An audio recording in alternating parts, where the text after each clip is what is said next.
আমরা শুধু নিশাদের পরিবার দেখে পছন্দ করে বিয়ে দিতে চেয়েছি, অথচ তাদের বিষয়ে আরো কিছু খোঁজ খবর নেওয়া উচিত ছিল, কিন্তু নেইনি। রাগের বশে মাথা কাজ করছিল না তখন। সারান যদি না বলতো, তাহলে তো নয়ন তালুকদারের ভাগ্নের সাথে বিয়েটা হয়ে যেত। ভাবতে পারছেন তখন কি হতো? আগে থেকে আমাদের নয়ন তালুকদারের সাথে রাজনীতি নিয়ে মনোমালিন্য চলে আসছে। নয়ন তালুকদার আমাদের শত্রু মনে করে। ওই ঘরে মেয়ে বিয়ে দিলে নিশ্চয়ই আমার মেয়েটা সুখী হতো না। আরশাদ সাহেব কিছুটা অবাক হয়ে বললেন, নিশাত তালুকদারের ভাগ্নে? জি। আরশাদ সাহেব কিছুটা ভেবে নিশ্চিত হয়ে বললেন, নিশ্চয়ই এই কারণে শারহান নিশাতকে মেরেছে। আমি জানি এটা শারহান ছাড়া কেউ করতে পারে না। আজমল সাহেব হেসে বললেন, আপনিও যখন রাজনীতি করতেন, বাবার কাছে কত রিপোর্ট এসেছে। কারো মাথা ফাটিয়েছেন, কারো হাত ভেঙেছেন। সারান ঠিক আপনার মতোই হয়েছে। নিশাদকে মাঝপথে মেরে হাসপাতালে পৌঁছে দিয়েছে। এ না হলে বাপকা বেটা। আরশাদ সাহেব আজমল সাহেবের কথা শুনে হু হু করে হেসে উঠলেন। হেসেই বললেন, ছেলে তো বাবার মতোই হবে, বাবা যেমন ছেলেও তেমন। কিন্তু একটা চিন্তারও বিষয় আছে। কি ভাইজান? তোমার ভাবিকে যেভাবে পটিয়ে বিয়ে করেছি, এটা যেন শারহান না করে। তাহলে তো তোমার ভাবি আমায় উঠতে বসতে কথা শোনাবে যে যেমন বাপ তার তেমন ছেলে। আজমল সাহেব উচ্চস্বরে হেসে বললেন, আপনার ছেলে করতেও পারে, কিন্তু সারানকে তেমন মনে হয় না। যথেষ্ট ভদ্র সভ্য ছেলে। তবে সাদাত যে একটু হলেও আপনার এই গুণ পেয়েছে বোঝা যায়। ছেলেকে দেখে রাখেন ভাইজান। শারহান আছে সাদাতকে টাইট দেওয়ার জন্য। আরশাদ সাহেব আর আজমল সাহেবের কথোপকথনের মাঝে উপস্থিত হলেন সাথী বেগম, তানিয়া বেগম আর মিতা বেগম। আজমল সাহেব মিতা বেগমকে দেখে বললেন, ভাবি দাঁড়িয়ে আছেন কেন? বসেন। মিতা বেগম বললেন। তানিয়া বেগম আর মিতা বেগম সোফায় বসে পড়লেন। সাথী বেগম বললেন, আমি নাস্তা নিয়ে আসছি, তারপরে সে গল্প করব। আজমল সাহেব সাথী বেগমকে ডেকে বললেন, সাদাত, অরিত্রিকার সাথে ওদেরকে ডেকে নিয়ে এসো। ঠিক আছে, নিয়ে আসছি। বলেই সাথী বেগম আগে রান্নাঘরে গেলেন নাস্তা রেডি করার জন্য। অরিত্রিকা মুখ গোমরা করে সিঁড়ি দিয়ে নামছে। তার মাথা গরম হয়ে আছে। পেছনে ইফা আর ইশরা অরিত্রিকার রাগ ভাঙানোর চেষ্টা করছে। ইশরা আর ইফা দীর্ঘ 1.5 ঘন্টা যাবৎ রাগ ভাঙানোর চেষ্টায় করতে করতে প্রায় ক্লান্ত, কিন্তু অরিত্রিকার রাগ কমেনি, উল্টো কথা বলা বন্ধ করে দিয়েছে। ইশরা করুণ স্বরে বলল, বইন মাফ কইরা দে, আর কোনোদিনও এমন করব না। অরিত্রিকা মুখ বাঁকিয়ে সিঁড়ি বেয়ে নেমে সরাসরি তানিয়া বেগমের পাশে গিয়ে দাঁড়ালো। ইশরা কাঁদো কাঁদো মুখ করে ইফাকে বলল, আপু, অরিন্তিকা তো ভীষণ রেগে আছে, এখন কি হবে? কথা বলছেই না। ইফা চিন্তিত হয়ে বলল, রাগ ভাঙানোর জন্য আইডিয়া বের করতে হবে। চলো ওই দিকটায় যাই, তারপর আইডিয়া খোঁজা যাবে। ওকে চলো। তানিয়া বেগম ইশরা আর ইফাকে এদিকটায় আসতে দেখে বলল, আরে মামুনিরা কোথায় ছিলে? সবাই তো তোমাদের খুঁজছে। ইফা একপাশে দাঁড়িয়ে হেসে বলল, আসলে আন্টি, আমরা রুমে ছিলাম। তানিয়া বেগম বললেন, ওখানে না দাঁড়িয়ে বসো আমার পাশে। ইফা তানিয়া বেগমের কথা মান্য করে তার পাশে গিয়ে বসে পড়ল। ইশরা গিয়ে অরিত্রিকার পাশে দাঁড়ালো। তার এখন মনে হচ্ছে কেন যে তখন না বলে পালিয়েছিল। সারহান ভাই যে দাঁড়িয়েছিল বলাই উচিত ছিল। নিশ্চয়ই সারহান ভাই আবারও কিছু বলেছে, তাই অরিত্রিকা মুখ গোমরা করে আছে। ইশরার মনে হয় এরা সাপে আর নেউলের সম্পর্ক, সারাক্ষণ কিছু না কিছু নিয়ে ঝামেলা হয় এদের মাঝে। ইশরা অরিত্রিকাকে কনুই দিয়ে গুঁতো দিয়ে বলল, এই কথা বল প্লিজ, আমার ভালো লাগছে না। আর কতবার সরি বলতে হবে বল? আমি বলছি তাও কথা বল। অরিত্রিকা শুনেও যেন শুনল না। সে ওখানেই চুপচাপ দাঁড়িয়ে থাকলো। আরশাদ সাহেব চা খেতে খেতে ইফাকে জিজ্ঞাসা করলেন। মামনি এখন কোথায় পড়াশোনা করছো? ইফা উত্তর দিল, আমি ঢাকা বিশ্ববিদ্যালয়ে অনার্স 2য় বর্ষে পড়াশোনা করছি। আরশাদ সাহেব হেসে বললেন, বাহ, খুব ভালো তো, ভালো করে পড়াশোনা করো। জি আঙ্কেল। তানিয়া বেগম মিতা বেগমকে বললেন, ভাবির মেয়ে তো দেখতে মাশাআল্লাহ, পড়াশোনাতেও ভালো। বিয়ে দেওয়ার চিন্তা ভাবনা আছে নাকি? মিতা বেগম হেসে বললেন, তেমন কিছু ভাবিনি এখনো, পড়াশোনা করছে করুক, পরে এ নিয়ে ভাববো। ইফরা কেমন যেন অস্বস্তি হচ্ছে। এতগুলো মানুষের সামনে বিয়ের কথা বললে একটু খারাপ লাগবে, তাও আবার বড়দের সামনে। তানিয়া বেগম বললেন, ভাবি যদি মেয়েকে বিয়ে দেন আমার হাতে কিন্তু সুপাত্র আছে, আপনাদের অপছন্দ হবে না। মিতা বেগম শুনে বললেন, আচ্ছা, যখন সময় হবে জানাবো তো। আপনার বড় ছেলেকে তো দেখলাম পড়াশোনাও কমপ্লিট, বিয়ের কথা ভাবছেন না? তানিয়া বেগম হতাশা নিয়ে বললেন, কি আর বলবো বলুন, ছেলে রাজনীতিতে এমন ভাবে জড়িয়ে গেছে যে বিয়ের কথা বললে বলে এখনো দেরি আছে। এখনকার ছেলেরা পড়াশোনা কমপ্লিট না করেই বিয়ে করে নেয়, আর আমার ছেলেটা পুরো উল্টো। বলে কি ইলেকশন শেষ হোক ভেবে দেখবে। আমি আর কি করবো বলুন, ছেলেকে বুঝিয়ে কাজ হচ্ছে না। মনে হয় এ জন্মে ছেলের বউয়ের মুখ দেখতে পারবো না। মিতা বেগম পুরো কথা শুনে বললেন, ছেলে হয়তো কোথাও পছন্দই মেয়ে আছে, ছেলের হয়তো কোথাও পছন্দসহ মেয়ে আছে, তাই হয়তো বিয়ে করতে চাচ্ছে না। ভাবি, ভালোভাবে খোঁজ নিন, এখনকার ছেলে মেয়েদের ভরসা করতে নেই। অরিত্রিকা তার মামির কথা শুনে মস্তিষ্ক সচল হলো। তার মাথায় ঘুরছে মামির বলা সারহানের কথাগুলো। আসলে কি সারহান ভাই কাউকে পছন্দ করে? কখনো তো তেমন কিছু শুনেনি। আবার হতেও পারে এখনকার কাউকে বিশ্বাস করতে নেই। তানিয়া বেগম গভীর চিন্তায় মগ্ন হয়ে বললেন, শারহানকে দেখে মনে হয় না এমন কিছু আছে, তবুও জিজ্ঞেস করতে হবে। জিজ্ঞেস করে দেখুন, কার মনে কি আছে বলা মুশকিল। সাদাত তখনই সবার কাছে এগিয়ে এসে বলল, মা, ভাইয়ের বিয়ে নিয়ে ভাবো না মা। আমার মনে হয় না তোমার ছেলের বউ দেখার স্বপ্ন পূরণ হবে। দেখো না, সারা দিন পার্টি অফিস থাকে, আর রাতে বাড়িতে থাকলেও নিজের রুমেই থাকে। আমাদের সাথে সময় কাটানোর সময়ও নেই। তানিয়া বেগম একটু রেগে বললেন, সব দোষ তোর বাবার, সব দোষ তোর বাবার। আমার ছেলের মাথায় রাজনীতির ভূত ঢুকিয়েছে, চক্করে ছেলে আমার বিয়ে বিদ্বেষী হয়েছে। আসাদ সাহেব আহাম্মক বনে গেলেন। সব জায়গায় তার নাম না টানলে হয় না। তিনি বললেন, আমি কি বলেছি তোমার ছেলেকে বিয়ে না করতে? আমারও তো ইচ্ছে আছে নাকি নাতি নাতনির মুখ দেখবো। সাদাত নাটক করে বলল। তোমার মনে হয় এই জীবনের স্বপ্নটা পূরণ হবে বাবা? তানিয়া বেগম বললেন, তোরা বাপ বেটা সব এক ধাঁচের। আগে যদি জানতাম রাজনীতি করে তোর বাপ, কখনোই বিয়ে করতাম না ওনাকে। আসাদ সাহেব অসহায় হয়ে বললেন, সবসময় সব কথাই আমাকে না টানলে হয় না? না হয় না। আসাদ সাহেব আর কিছু বললেন না। জানেন অর্ধাঙ্গিনী রেগে আছেন, এখন কিছু বললেই আরও রেগে যাবেন। অরিত্রিকা চুপচাপ বড় বাবার বড় মার মিষ্টি ঝগড়া দেখছে। তাদের পরিবারের সবাই অনেক ভালো, সবাই মিলেমিশে আনন্দে দিন কাটিয়ে দেয়। যন্ত্র মানবটা ভালো হলেও রকচটা, কার গুণ পেয়েছে তাই ভাবে সে। অরিত্রিকা উপরের দিকে তাকালো, তার দৃষ্টি সারহানের রুমের দিকে। আজ আর মানুষটার আশেপাশেও যাবে না সে, গেলেই তখনকার জন্য লজ্জা লাগবে। সে চোখ নামিয়ে ইফার দিকে তাকালো, দেখলো ইফা বারবার উপরের দিকে তাকাচ্ছে। এটা দেখে অরিত্রিকার ভ্রু কুচকে গেল। ওইদিকে তো সারহান ভাইয়ের রুম, তাহলে তাকাচ্ছে কেন? সাথী বেগম নাস্তা এনে টি টেবিলে রেখে বললেন, সবাই নাস্তা করো আর আড্ডা দাও। কতদিন পরে সবাই আবার একসাথে হয়েছি, অনেক ভালো লাগছে। সাদাত ইফাকে উপরের দিকে তাকাতে দেখে বলল। ইফা আপু, ওপরে কি দেখছো? ইফা সাদাতের কথায় কিছুটা চমকালো। সে চোখ সরিয়ে নিয়ে মেকি হেসে বলল, আরে তেমন কিছু না, এমনি ওই দিকে তাকিয়েছিলাম। সাদাত বলল। ও, আমি ভেবেছি হয়তো কাউকে খুঁজছিলে। ইফা কথা ঘুরাতে বলল, আরে তেমন কিছু না, তুমি কি আমার ভাইকে দেখছো? আফ্রিদি ভাই তো বিকেলে কোথাও বেরিয়েছে। এটাই জানার ছিল। সাথী বেগম সবাইকে তাড়া দিয়ে বললেন, আরে কথা বাদ দিয়ে খেতে শুরু করো সবাই।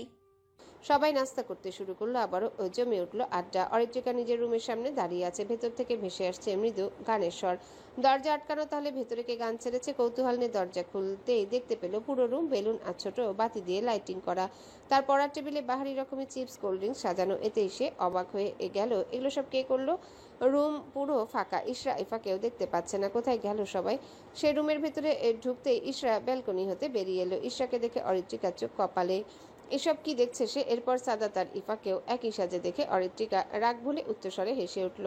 হাসার কাণ্ড ঘটিয়েছে সকলে। তিনজনে টি শার্ট, লুঙ্গি আর কালো কালি দিয়ে দাড়ি গোঁফ বানিয়েছে। দেখতে জোকারের থেকে কম লাগছে না। ইশরা, সাদাত আর ইফা অরিত্রিকার দিকে তাকিয়ে আছে। তাদের কি দেখতে খুব বাজে লাগছে? অরিত্রিকার হাসতে হাসতে পেট ব্যথা হয়ে গেছে। সে হাসি কোনো মতে আটকে বলল, এগুলো কি সেজেছিস সব, একদম জোকার লাগছে। ইশরা মুখ ভার করে বলল, আজকে আমরা সবাই মিলে আনন্দ করব, এগুলো আমাদের পোশাকের থিম। অরিত্রিকা হাসতে হাসতে বলল, আর কোনো থিম পাসনি গাধি?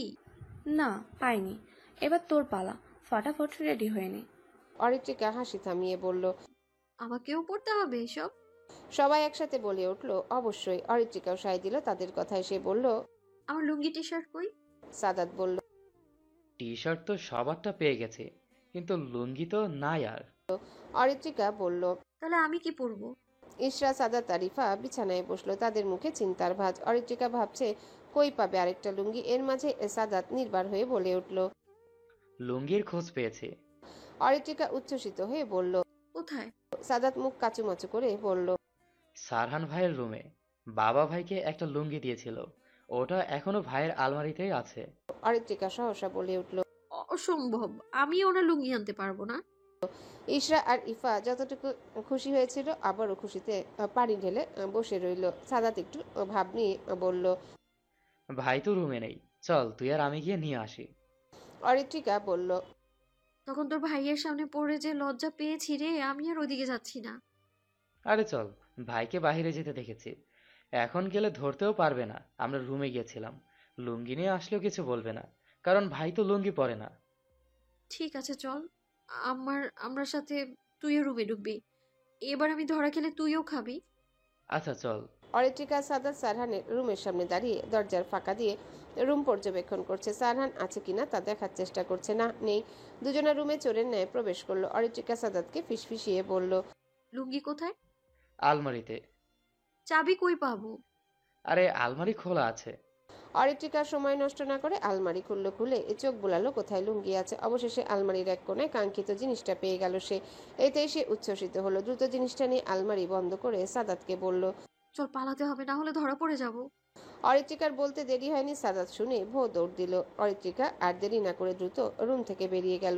সে হাঁটছে আর ভাবছে, আহা খুশি খুশি লাগছে। আর যন্ত্রমানবটার লুঙ্গি চুরি করেও শান্তি পাওয়া যায়। তার মনে হচ্ছে কোনো যুদ্ধে জয় করে ফিরেছে সে। লুঙ্গি পরে লুঙ্গি ডান্স করবে, অনেক মজা হবে। ভাবতে লাফাতে ইচ্ছা করছে তার। ভাবতে ভাবতে সিঁড়ির কাছে কারো সাথে ধাক্কা খেলো অরিত্রিকা। তার হাতে থেকে লুঙ্গিটা নিচে পড়ে গেল। অরিত্রিকা লুঙ্গির দিকে তাকাতেই বিরক্তি নিয়ে বলল। এ কোন খাবারে আমায় ধাক্কা দিল? আমাকে দেখে তোর খাম্বা মনে হয়? সারহানের গম্ভীর কণ্ঠস্বর শুনে অরিত্রিকার কথা আটকে গেল। তার ভয়ে মুখ শুকিয়ে গেল। শেষে কিনা আবারও দেখা হয়ে গেল। সে করুণ চোখে একবার লুঙ্গির দিকে তাকাচ্ছে, আবার সারহানের দিকে তাকাচ্ছে। সারহান চোয়াল শক্ত করে দাঁড়িয়ে আছে। অরিত্রিকাকে মেঝেতে বারবার তাকাতে দেখে সেও তাকালো। দেখলো লুঙ্গি পড়ে আছে নিচে।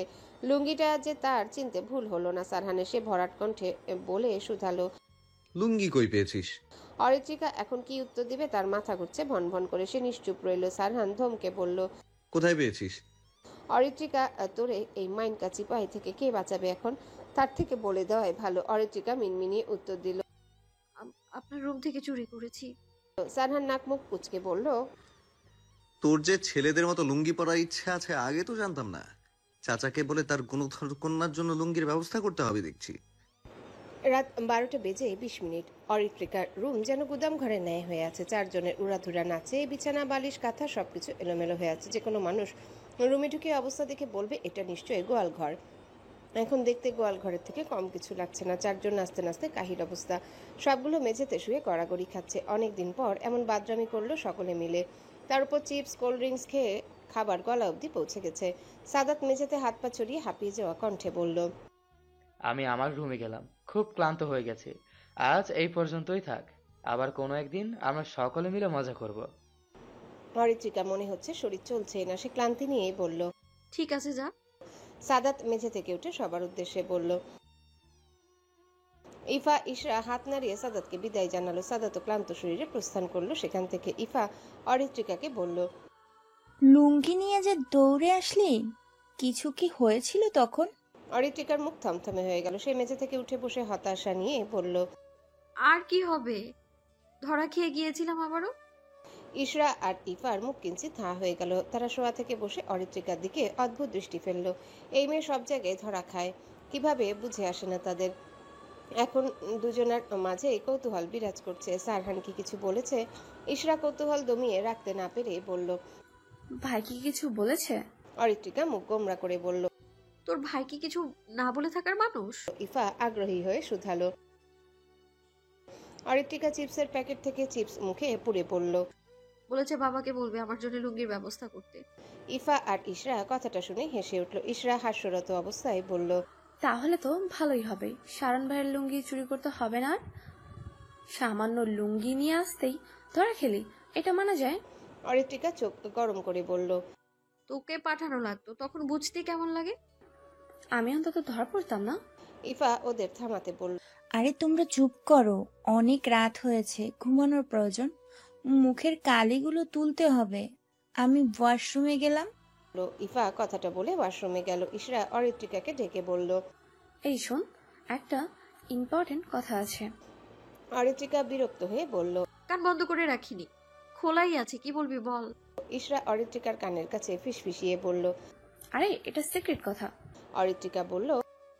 কি এমন কথা যে ইফা আপুর সামনে বললি না? আরে গাধি, যারে নিয়ে কথা তার সামনে কেমনে কমু? কি কথা?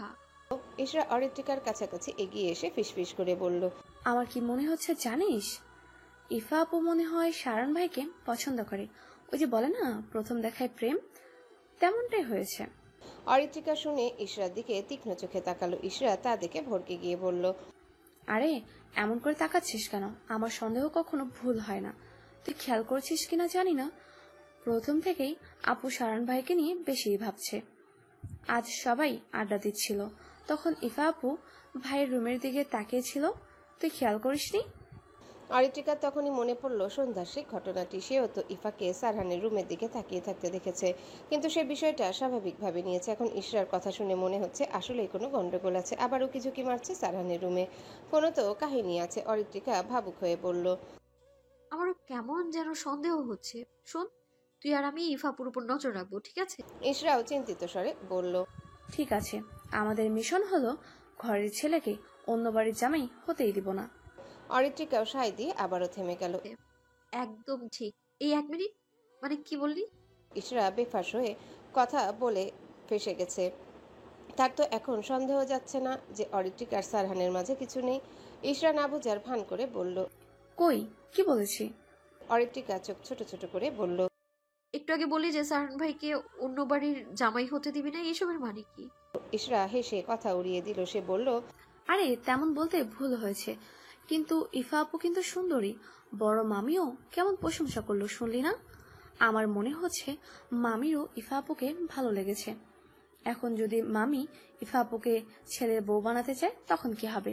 অরিত্রিকার মস্তিষ্কে অনেকটাই প্রভাব ফেললো। সে গভীর ভাবনায় মত্ত হয়ে গেল।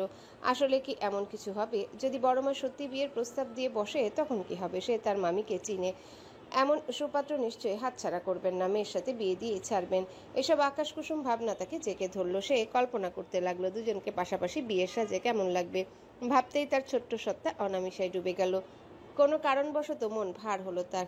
অরিত্রিকার মনে হলো বক্ষে কেমন অস্থিরতা কাজ করছে। সেই দুজনের বিয়ের কথা ভেবে ধক করে উঠেছে, যেন কেমন যেন সবকিছু এলোমেলো লাগছে। গলা শুকিয়ে কাঠ হয়ে আসছে তার।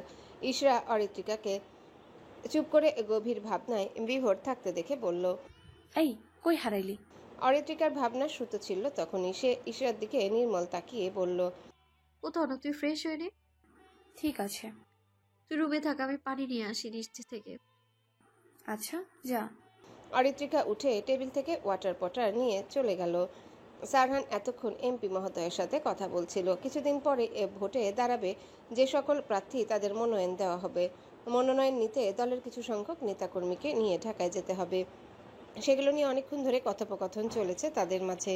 এর মাঝে সারহান খবর পেয়েছে কিছু সংখ্যক মানুষ সাধারণ মানুষদের কাছে তাদের দলের নামে বিভ্রান্তিকর তথ্য ছড়াচ্ছে, যা একেবারে খুবই অনুচিত। এগুলো যে নয়ন তালুকদার তার দলবল দিয়ে করাচ্ছে এটা নিশ্চিত সারহান। অন্য কোনো মানুষের মতো সাহস হবে না যে সারহানের পরিচিত এলাকায় মিথ্যা গুজব ছড়াবে। সে সবাইকে শিক্ষা দিতে পারত এমন কর্মকাণ্ডের জন্য, কিন্তু সারহান নিজে চাইছে না এই মুহূর্তে এসব নিয়ে অস্থিরতা সৃষ্টি হোক। এই মুহূর্তে কোনো ঝামেলায় জড়ালে নিশ্চয়ই তাদের দলের জন্য খারাপ হবে। তাই সে এসব দেখেও রাগদমই চুপ করে আছে। মামা ভাগ্নে কোথাও গিয়ে তাকে শান্তি দেয় না। এই দুজনের জন্য যত সমস্যা, দুজনে সমস্যা করার মূল হোতা। নিশাদ ছিল সারহানের ব্যাচমেট।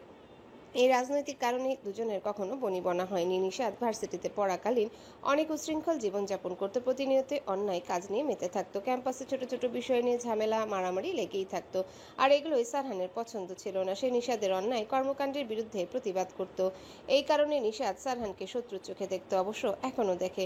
ভার্সিটি লাইফের শত্রুতা রূপ নিয়েছে বড় আকারে। সে জানে অরিত্রিকাকে বিয়ে করতে চাওয়ার পেছনে নিশাদের বড় কোনো উদ্দেশ্য ছিল, তবে সারহান তা পূরণ করতে দেয়নি। তবুও নিশাদকে বিশ্বাস নেই কখন কি করে বসে। সারহান ব্যালকনি থেকে কথা বলা শেষ করে রুমে প্রবেশ করলো। আজ সারাদিন অনেক প্রেশার গিয়েছে, তার উপর দিয়ে শরীরটাও ম্যাচম্যাচ করছে। এর মাঝেই মাথা ব্যথাও শুরু হয়ে গিয়েছে, মেজাজটাও খিটখিটে হয়ে আছে। কফি খেলে হয়তো একটু ভালো লাগতে পারে। সে ঘড়িতে সময় দেখে নিল, 12:45 বাজে। এখন নিশ্চয়ই কেউ জেগে নেই, সবাই গভীর ঘুমে তলিয়ে গেছে। তার মানে তারই কফি বানাতে হবে। সে আর সময় নষ্ট না করে কিচেনের উদ্দেশ্যে পা বাড়ালো। সারহান সিঁড়ি দিয়ে নামতেই তার চোখ পড়ল ফ্রিজের দিকে। সিঁড়ি থেকে কিচেন পুরোটা স্পষ্ট দেখা যায়। সে খেয়াল করলো ফ্রিজটা আধ খোলা, সেখান হতে হালকা হলদেটে আলো নিঃসরণ হচ্ছে। এটা দেখে কিছুটা সন্দেহ হলো সারহানের। এত রাতে ফ্রিজটা এমন করে কে রেখেছে? সে আশেপাশে তাকালো না, কেউ তো নেই। ডাইনিং রুমের সকল লাইট অফ করা, সেই কারণে কিছু দেখা যাচ্ছে না তেমন। সিঁড়ি পেরিয়ে সারহান ধীর পায়ে এগিয়ে আসতে লাগলো। হাতে থাকা ফোনের ফ্ল্যাশ অফ করে নিল সে। নিশ্চয়ই কোনো চোর চুরি করতে এসেছে। তার একটাই ভাবনা ঘুরছে, এত সিকিউরিটি থাকতে কিভাবে বাড়ির ভেতর আসলো। অস্পষ্ট কারো অবয়ব ফ্রিজের হালকা আলোয় বোঝা যাচ্ছে কিছুটা। স্যার, ফ্রিজের ভেতর কেউ কিছু খুঁজে চলেছে। টুংটাং শব্দ ভেসে আসছে সারহানের কানে। সে সাবধানতা বজায় রেখে দাঁড়ালো। তখনই সেই মানুষটা কাঙ্ক্ষিত বস্তুটি ফ্রিজ থেকে নিয়ে ফ্রিজ আটকে দিল। পুরো ডাইনিং রুম আবারও অন্ধকারাচ্ছন্ন হয়ে গেল। অরিত্রিকা এতক্ষণ ফ্রিজের সাথে যুদ্ধ করে অবশেষে আইসক্রিমের বাটিটা পেল। প্রায় 10 মিনিট ধরে খুঁজে চলেছে। রুমে গিয়ে আরাম করে বসে আইসক্রিম খাওয়া যাবে।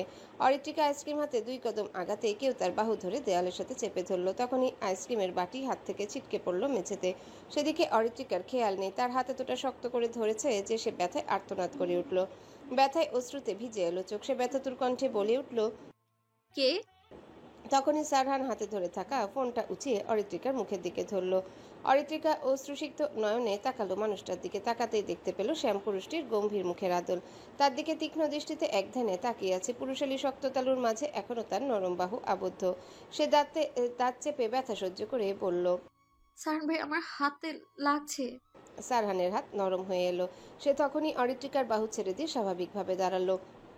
অরিত্রিকা তার আরেক হাত দিয়ে ব্যথা পাওয়া স্থানটি চেপে ধরল। সারহান ফ্ল্যাশের আলোয় দেখলো ব্যথায় নীল হয়ে যাওয়া অরিত্রিকার মুখ। সে রান্নাঘরের লাইটটা অন করে শান্ত কণ্ঠে বলল, এত রাতে এখানে কি করছিলি? আইসক্রিম নিতে এসেছিলাম। লাইট জ্বালাসনি কেন? আর একটু হলেই তো চোর ভেবে মার দিতাম, তখন কি হতো? অরিত্রিকা নিচু গলায় বলল। লাইট জ্বালালে যদি কেউ জেগে যেত, তাই জ্বালাইনি। সারহান বিরক্তি প্রকাশ করে বলল, ইডিয়েট একটা। আমার জায়গায় অন্য কেউ হলে এতক্ষণ তোর অবস্থা ওই নিষাদের মতো হতো। অরিত্রিকা কথা শুনেও চুপ করে আছে। সে ভাবছে সারহান যদি তাকে চোর ভেবে মারতো তাহলে তো সব হাড় ভেঙে যেত। সারহান অরিত্রিকার দিকে খেয়াল করতে দেখলো মেয়েটা টি শার্ট আর লুঙ্গি পরে আছে। এটা দেখে সারহান বিস্মিত হলো। মুখেও কালির আস্তরণ দিয়ে দাড়ি কোপ বানিয়েছে। এমন সাজে যে কোনো মানুষের সামনে গেলে পাগল বলবে। সারহান অরিত্রিকাকে ধমকে বলল, এগুলো কি পরে আছিস তুই? দেখতে জঘন্য লাগছে। অরিত্রিকার মনে পড়লো সে তো জামা কাপড় চেঞ্জ না করে নিচে এসেছিল। তার মানে সারহান ভাই তাকে জোকার সাজে দেখে ফেলেছে। তার সম্মান সব শেষ হয়ে গেল। ভাবতেই অরিত্রিকা হাতের ব্যথা আতকে চিল্লিয়ে উঠল। আ তখনই সারহান তার হাত দ্বারা অরিত্রিকার মুখ চেপে ধরল। পুরুষালী শক্ত হাত দ্বারা বন্দি অরিত্রিকার ওষ্ঠযুগল অনেকটা জোরালোভাবে মুখ চেপে ধরেছে সারহান। অরিত্রিকা হতবিহ্বল দৃষ্টিতে তাকিয়ে আছে সারহানের মুখ পানে। সে স্তব্ধ হয়ে গেছে যেন হঠাৎ এহেন কাণ্ডে। সারহান ঘাড় ঘুরিয়ে আশেপাশে তীক্ষ্ণ দৃষ্টিতে অবলোকন করছে। ঘুম থেকে কেউ চিল্লানোর আওয়াজে উঠে যায়নি তো? কেউ তাদের এই অবস্থায় দেখলে নিশ্চয়ই ভালো কিছু হবে না। চারিদিকে অনেকক্ষণ ধরে তাকিয়ে কাউকে দেখল না। অরিত্রিকার এমন আবদ্ধ অবস্থায় থাকতেই গলা শুকিয়ে কাঠ হয়ে আসছে। বক্ষ মাঝে যেন উত্তাল ঝড় উঠেছে। শরীর কেমন শীতল হয়ে আসছে। সবকিছু বেসামাল লাগছে। সে কখনো কোনো পুরুষের এতটা সন্নিকটে আসেনি। এই প্রথম সে কারো এতটা কাছে এসেছে। তবুও নিজেকে স্বাভাবিক রাখার চেষ্টা করছে সে। সারহান আশেপাশে অবলোকন করে দেখলো কেউ জাগেনি। সে হাঁপ ছেড়ে বাঁচল। অরিত্রিকার দিকে তাকিয়ে দাঁতে দাঁত চেপে বলল, এভাবে কেউ চিৎকার করে? কেউ যদি জেগে যেত আর আমাদের এইভাবে দেখে নিত, তখন কি হতো জানিস? সবাই অন্তত ভালো চোখে দেখতো না বিষয়টা। অরিত্রিকা কয়েকবার নেত্রপল্লব ঝাপটালো। সে কথা বলার জন্য করতে লাগলো। এদিকে অনেকটা সময় পার হয়ে যাওয়ায় শ্বাস আটকে আসছে অরিত্রিকা। দমবন্ধকর পরিস্থিতিতে পড়েছে সে সারহানের হাত ধরবে মুখ থেকে হাত সরানোর জন্য। তখনই সারহান উত্তর না পেয়ে আবারও কিছু বলতে যাবে, দেখলো অরিত্রিকা ছটফট করছে। এটা দেখে সে কিছুটা ভড়কে গেল। সারহান দ্রুততার সহিত তার হাত সরিয়ে নিল অরিত্রিকার মুখশ্রী হতে। অরিত্রিকা দাঁড়িয়ে থাকতে না পেরে ধপ করে বসে পড়ল মেঝেতে। হাঁপানি রোগীর ন্যায় জোরে জোরে শ্বাস নিতে লাগলো। সারহানের মুখ কাঠিন্য রইল না, মুখ স্বাভাবিক হয়ে এলো। চোখের সামনে অরিত্রিকার এমন অবস্থা দেখে অনেকটাই চমকালো সারহান। সে তো ভুলেই গিয়েছিল অরিত্রিকার দম বন্ধকর পরিস্থিতি সহ্য করতে পারে না। ওহ শিট, এটা কি করলো সে? অরিত্রিকা দেয়ালে মাথা ঠেকিয়ে শ্বাস নিতে নিতে নিতে চোখ বন্ধ করলো। সারহান অরিত্রিকার পাশে বসে বিচলিত ভঙ্গিতে বলল, এই অরিত্রী, ঠিক আছিস? আই এম সরি, আমি ভুলে গিয়েছিলাম তোর শ্বাসকষ্টের প্রবলেম আছে। সারহানের চোখে মুখে ফুটে উঠেছে অপরাধবোধ। সে ইচ্ছে করে মুখ চেপে ধরেনি, কিন্তু এখন এর ভোগান্তি পোহাতে হবে অরিত্রিকাকে। নিজের এহেন কাজে নিজেই বিরক্ত হলো। অরিত্রিকা সারহানের কণ্ঠস্বর শুনে ভিজে নেত্রে তাকালো। সারহান মুখ মলিন করে তার দিকে তাকিয়েছে। তার মনে হলো সারহান ভাই হয়তো নিজেকে অপরাধী ভাবছে। গলা শুকিয়ে আসায় অরিত্রিকা ধীর কণ্ঠে আওড়ালো, পানি খাবো সারহান ভাই, পানি দিন আমায়। সারহান আর দেরি না করে চপ্পল পায়ে খাবার টেবিলের কাছে গিয়ে জগ থেকে এক গ্লাস পানি নিয়ে আসলো। সে বসে পানির গ্লাস অরিত্রিকার সম্মুখে ধরলো। অরিত্রিকা হাত দিয়ে গ্লাস ধরতে যাবে, তখনই সারহান আদুরে স্বরে বলে উঠল। আমি খাইয়ে দিচ্ছি। অরিত্রিকা তার হাত নামিয়ে নিল। সারহানের আদুরে স্বর শুনে কিছুটা আহ্লাদি হলো। সে চোখ ভিজে এলো অরিত্রিকা। সারহান সহজে কারোর সাথে এমন আদুরে কণ্ঠে কথা বলে না কখনো। সারহান সযত্নে নিজ হাত দ্বারা অরিত্রিকাকে পানি খাইয়ে দিল। সারহান গ্লাসটা মেঝেতে রেখে শান্ত স্বরে বলল, এখন কেমন লাগছে? কিছুটা সময় এভাবেই কেটে গেল চোখের পলকে। অরিত্রিকার শ্বাসকষ্ট একটু কমেছে। সে অতি ধীরে উত্তর দিল, এখন একটু ভালো। রুমে যেতে পারবি? অরিত্রিকার মুখে অসহায়ত্বের ছাপ স্পষ্ট। সে একা সিঁড়ি মারিয়ে হেঁটে যেতে পারবে না। ক্ষীণ দৃষ্টি ফেলল সারহানের পানে। সারহান তা দেখে বুঝলো অরিত্রিকা একা যেতে পারবে না। সে বলল, 5 মিনিট ওয়েট কর, ইশরাককে ডেকে দিচ্ছি, তোকে নিয়ে যাবে। অরিত্রিকা দুর্বল চিত্তে বলে উঠল, ঈশা হয়তো ঘুমিয়ে পড়েছে, জেগে থাকলে আমার খোঁজ নিতে নিচে চলে আসতো। সারহানের মুখশ্রী গম্ভীর হলো। এভাবে তো সারা রাত এখানে বসে থাকা যায় না। সে কিছুটা চিন্তিত হয়ে বলল, তাহলে কি করার, চল তোকে রুমে রেখে আসি। অরিত্রিকা ভাবলো সারহানের কথা না শুনে উপায় নেই। সে সায়জা নিয়ে বলল, ঠিক আছে। সারহান দাঁড়িয়ে অরিত্রিকার দিকে হাত বাড়িয়ে দিল। অরিত্রিকা না বুঝে সারহানের দিকে তাকালো। সারহান তা দেখে বলল, হাত ধরে উঠে দাঁড়া।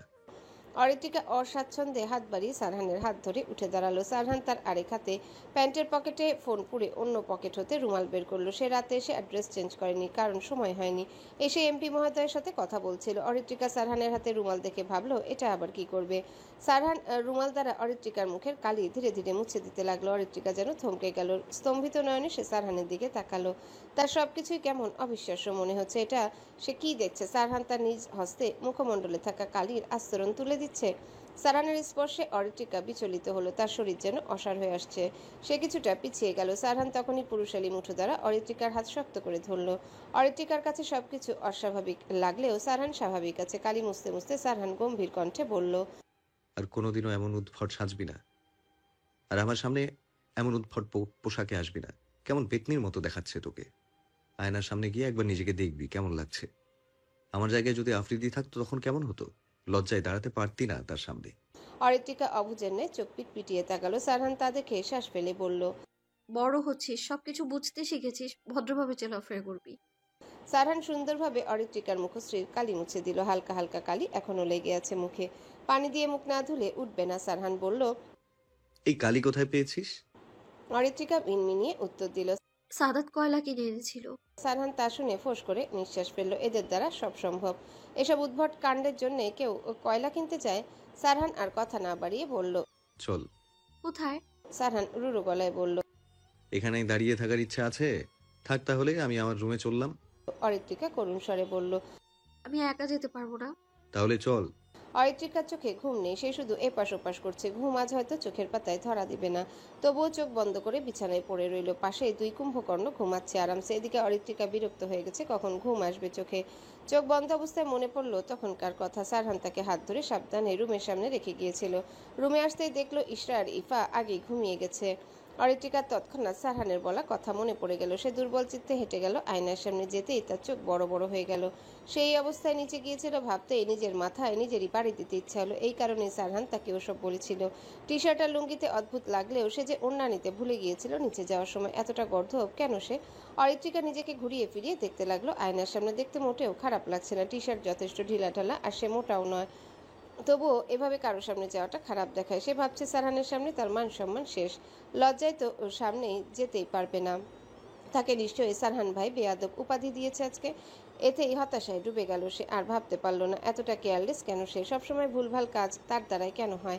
অরিত্রিকার না ভেবে চোখ মেলে ফোনটা হাতে নিল। কিছু একটা ভেবে সারহানের ফেসবুক আইডিতে ঢুকলো। সারহান ফেসবুকে বেশি অ্যাক্টিভিট নয়।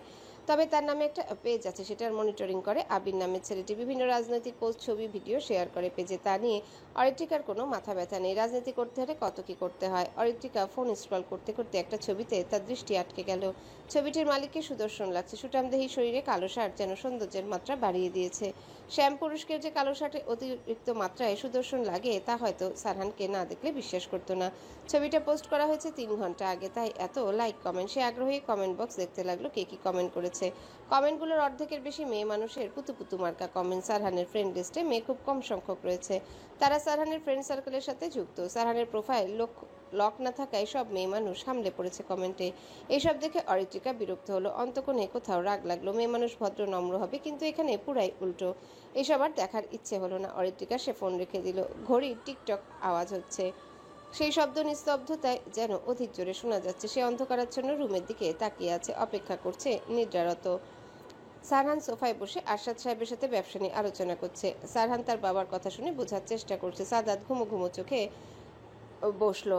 তার এখনো ঘুম পরিপূর্ণ হয়নি। কাল প্রায় একটার সময় ঘুমিয়েছে, আর এখন সকাল 9টা বাজে। তবুও ঘুমের রেশ যেন কাটছেই না। তানিয়া বেগম ছোট ছেলেকে ডেকে তুলেছেন।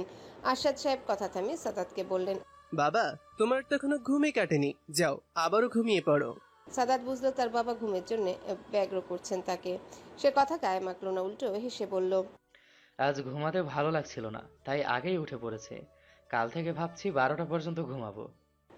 আরশাদ সাহেব বুঝলেন ছেলেটা বড্ড বদমাইশ হয়েছে। তিনি আর এসব নিয়ে কিছু বললেন না। সারহান সাদাতের দিকে তাকিয়ে বলল, রাতে কি করেছিস বাবাকে বলবো? সাদাত ভাইয়ের কথা শুনে ঢোক গিলে আমতা আমতা করে বলল, আরে রাতে তো আমি ঘুমিয়েছিলাম, তুমি কিসের কথা বলছো? সারহান ভ্রু কুচকে বলল, হ্যালো বন্ধুরা, পরবর্তী পার্ট খুব তাড়াতাড়ি আসবে, তো সবাই অপেক্ষায় থাকো। আর চ্যানেলটি যারা এখনো সাবস্ক্রাইব করনি তারা পরবর্তী পার্ট দেখার জন্য চ্যানেলটি সাবস্ক্রাইব করে রেখো।